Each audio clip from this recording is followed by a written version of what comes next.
पृथ्वी, अपर्णा, बाहेर या सगळे. नंदा का कुठे? त्यांच्या खोलीतच होत्या. याने रूम मध्ये नाहीये ती. तुम्ही कोणी पाहिलं तिला बाहेर जाताना?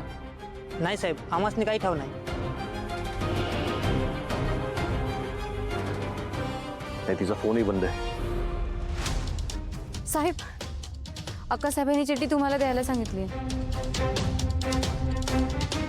विश्वंभर, मला माफ कर. माझ्या मुलाने जे काही केलं ते इतकं लाजिरवाणं आहे की मी तुला तोंड दाखवायच्या लायकीचे राहिले नाहीये. माझे दागिने, प्रॉपर्टीचे पेपर्स सगळं माझ्या खोलीत ठेवलेलं आहे. माझ्या ईशाची प्रॉपर्टी सुद्धा मी तुझ्या नावे केली आहे. मी हे घर सोडून आता कायमची जाते. भैया काय झालं? काय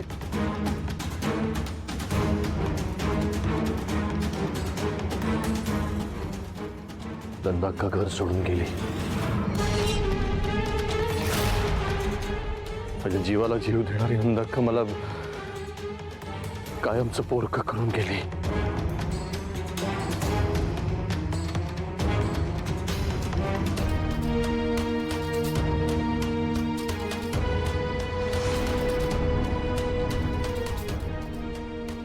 अय्यंबाबाई, ही पांढरीपाल खरंच गेली असेल तर या घरावरचं विघ्न जाईल. भैया भैया तू तू तू धीर धर. पृथ्वी, आपली सगळी माणसं कामाला लाव. नंदा अक्काला शोधून काढ. ती मला असं सोडून नाही जाऊ शकत. अरे माझं सर्वस्व आहे रे ती. पृथ्वी, शोध तिला. मी शोधतो भैया, शोधतो. काय चाललंय अगं तुझं? वेळ लागलंय का ग तुला? मामाने मला घराबाहेर काढलंय ना. मी लपून त्या घरात राहायचं ठरवलं होतं, पण तूच माझ्यासोबत इकडं आलीस तर आलीस. सगळे दागिने, प्रॉपर्टी त्या मामाच्या झोळीत टाकून आलीस. आपल्याकडे काय शिल्लक राहिलंय? कुठं राहायचं आपण? कमरून जायचं या फडतूस वॉर्डरूम मध्ये? मॉम, ऐकतेस ना तू? डोकं ठिकाणावर आहे का तुझं? प्रॉपर्टी गेली, घर गेलं. आता आपण काय रस्त्यावर भीक मागायची? आपण नाही, विश्वंभर. विश्वंभर येईल भीक मागत माझ्याकडे. या कुबटवासाच्या वॉर्डमध्ये येऊन हात जोडेल आणि म्हणेल, नंदाक्का प्लीज घरी चल, तुझ्याशिवाय माझं पान हलत नाहीये. असं काहीच होणार नाही. मामाला जे हवं होतं ते मिळाले. आणि तू मला या नरकात का आणून ठेवलंयस? बघ ना, या रूमची अवस्था बघ, किती घाण वास येतोय. साधं पाणी विचारणारं कोणी नाहीये इथं. जगलो मेलो तर कोणी बघायला पण येणार नाही. गप्पा बस रे. तुला सांगितलं ना आपण रस्त्यावर नाही राहणार. विश्वंभर येईल मला न्यायला इथे. मॉम, खरंच तुला वेड लागलाय? हे असल्या फडतूस हॉस्पिटलच्या रूम मध्ये मामा तुला शोधत येईल असं वाटतंय का? मॉम, मला प्लीज बाहेर काढा इथून. तुझं थोबाड जरा बंद ठेव. या खेळात मी माहीर आहे. तेव्हा मी जे ठरवलंय त्याप्रमाणेच तुला वागावं लागेल. तरच आपल्या हातातून गेलेली सत्ता परत आपल्या हातात येईल. बाकी जे व्हायचं ते होणारच. हे बघा कमिशनर साहेब, काही करून माझी नंदा अक्का मला सापडलीच पाहिजे. हॅलो, कोल्हापुरातले सगळे हॉस्पिटल चेक करा. मला खात्री आहे की ती इथल्याच कुठल्या तरी हॉस्पिटलमध्ये असतील. मला नाही वाटत ती जिल्ह्यातनं बाहेर गेली असेल. सगळी यंत्रणा कामाला लावा, तिला ताबडतोब शोधा. जरा प्लीज नीट बघा. ही व्यक्ती इथे ऍडमिट झाली आहे का? रेल्वे स्टेशन, बस स्टँड सगळीकडचे CCTV फुटेज चेक करा. मला तासाभरात अपडेट मिळाला पाहिजे.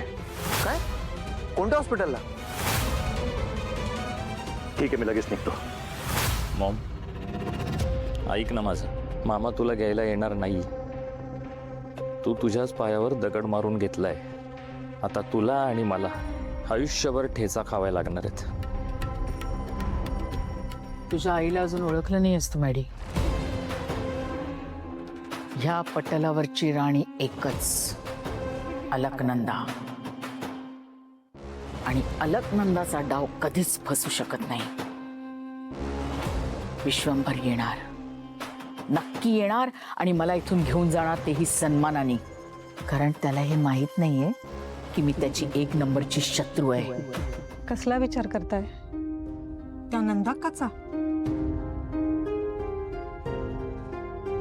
अहो दादानी त्या मॅडीला परत घरी का आणलं?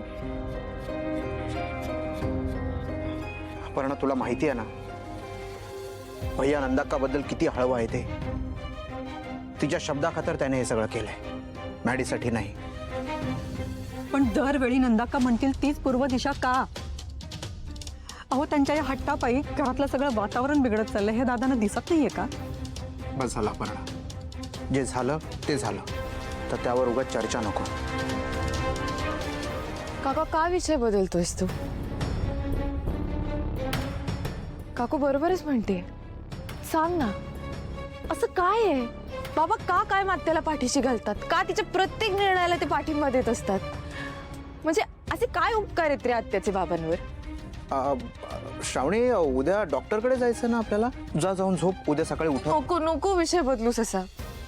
आज नाही. अरे मदनने केवढी मोठी चूक केली. एका मुलीच्या आयुष्याशी खेळलाय तो, पण तरी असतो या घरात. का? नाही नाही, आज मला उत्तर हवंच आहे. आता तरी कळू द्या तिला.